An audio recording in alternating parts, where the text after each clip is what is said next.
Hi everyone, welcome back to my channel. As it is the end of January, it's time again for me to tell you all the products that I've been loving this month. Now, as you probably already know, I had been doing a project pan for 3.5 months, which ended on the last day of 2015, and that meant that I wasn't able to try a whole bunch of new products, and I wasn't able to switch up my products much for that time. So it's been great this month to finally use some different products. I was getting really sick of the project pan ones. And that means that for today's favourite videos, I do have quite a few makeup items to show you. So the first products that I'm going to show you I bought just before my project pan started. I had the chance to use it maybe once or twice, and then I was straight on to project pan, so I didn't get to use it again. And this is the Chi Chi BB cream. This has caviar extract and Colgard.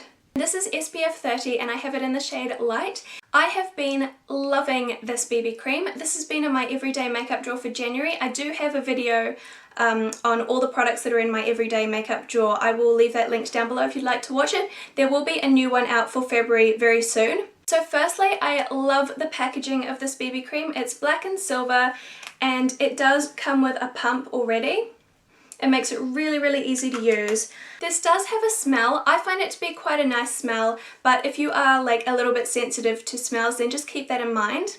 I find this to have quite good coverage for a BB cream. Obviously it's still a light coverage, but I find that it has better coverage than my other BB creams. The colour matches me perfectly. I think Chi Chi has a wider range of colours for BB creams than most brands do. So if you do struggle to find a BB cream in your shade, then maybe check out the Chi Chi line. This is super moisturising, super comfortable to wear. It leaves you with a nice dewy finish on your skin. It's perfect for dry skin. I do have normal to dry skin, so I love this. I do want to quickly mention a product, even though it's not technically in my favourites for this month, but I still have been loving my Maybelline Fit Me foundation in Dewy and Smooth. The only reason it's not in this favourites is because I've mentioned it the last couple of months, so I felt like I shouldn't mention it 3 times in a row, but yeah, I am still loving that one as well. So moving on to eye products, firstly for eye primer, I have been loving the Urban Decay Primer Potion samples.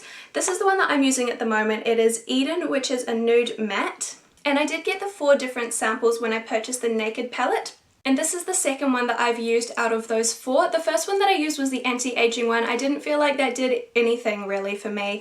But this one has been a lot better. I do struggle with creasing on my eyelids because I do have hooded eyes for a start, and I also feel like I have oily eyelids as well. So with my Art Deco eyeshadow base, which is what I was using for my project pan, that really didn't help with the creasing much at all, like maybe a tiny bit, but my eyeshadows were still creasing within probably an hour of applying them.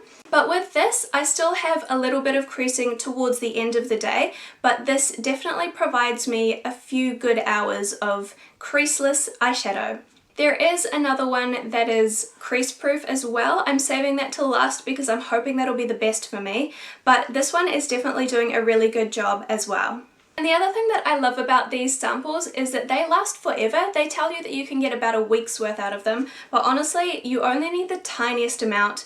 This one I've been using for the whole month already, so probably about 4 weeks. I don't wear eyeshadow every single day, probably like 4 or 5 times a week, so that's still a lot of use, and I've only used like half of it, so this will probably last me another month.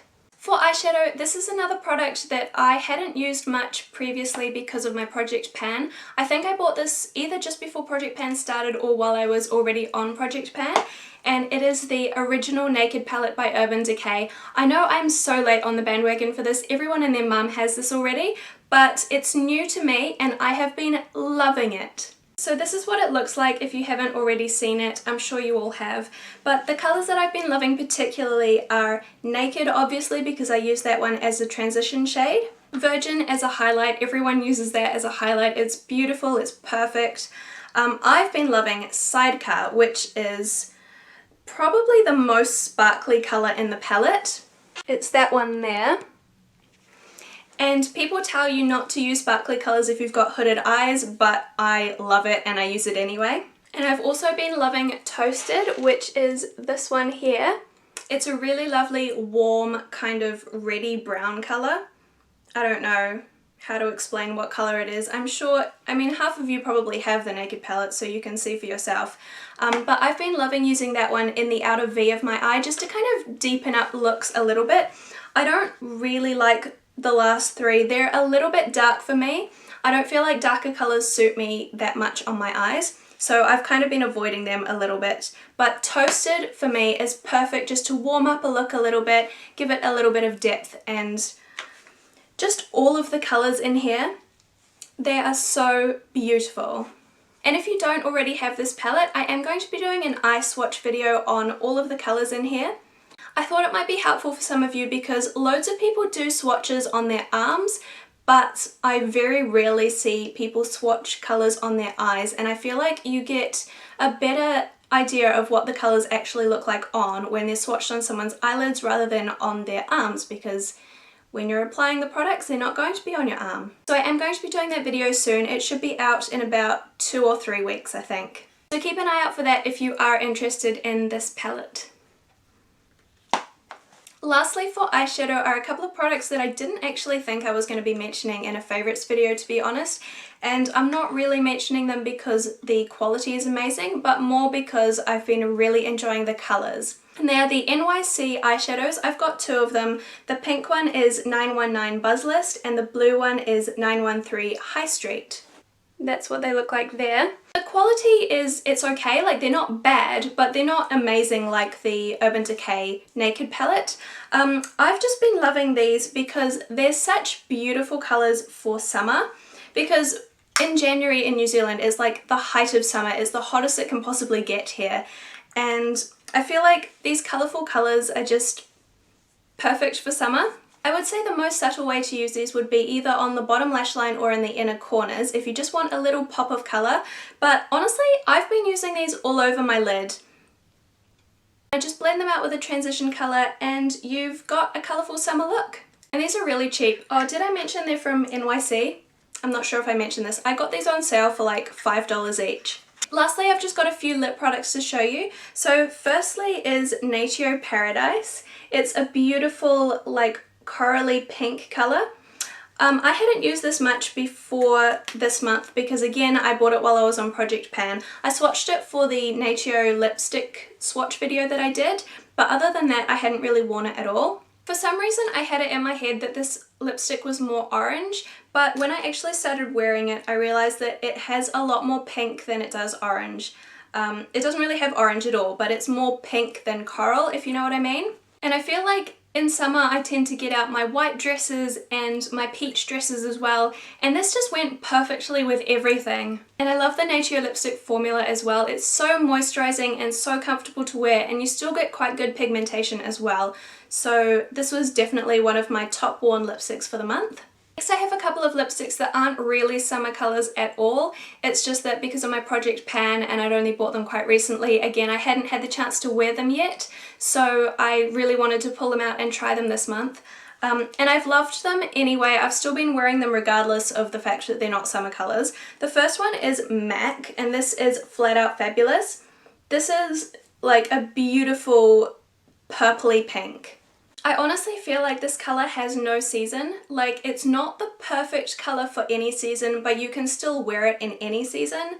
It's beautiful. It's not too dark, it's not too light. It is a retro matte finish, which means that it's quite drying on the lips, but as long as you put a lip balm on before it, it doesn't dry them out too much, and it means that the colour lasts a really, really long time. You can pretty much wear this all day and not have to touch up. So that has been another definite favourite this month. And the last product that I've been loving this month has been the Ofra Cosmetics Long Lasting Liquid Lipstick. This is the one that Kathleen Lights came out with. It is Miami Fever. She has since come out with a second one, but this is the first one. And this is the perfect colour for autumn because it's got all the mix of like orange, red, brown. It's basically exactly like autumn leaves. So I will definitely be getting this back out in another couple of months when it's autumn here. But I did still love using it in summer. I feel like you can get away with it in summer as well because it's not too dark. So I wore it a bunch of times and this stays on your lips really well as well. It's not drying like the MAC Retro Matte finish. It's more like the MAC Matte finish. Oh, that was a mouthful. So I personally find it really, really comfortable to wear, and it stays on a really long time, and I love the colour, I just love it. So that was everything that I wanted to show you for my January favourites. Thank you so much for watching, I hope you enjoyed. Don't forget to leave me a comment letting me know what you've been loving this month, and I will see you in my next video. Bye!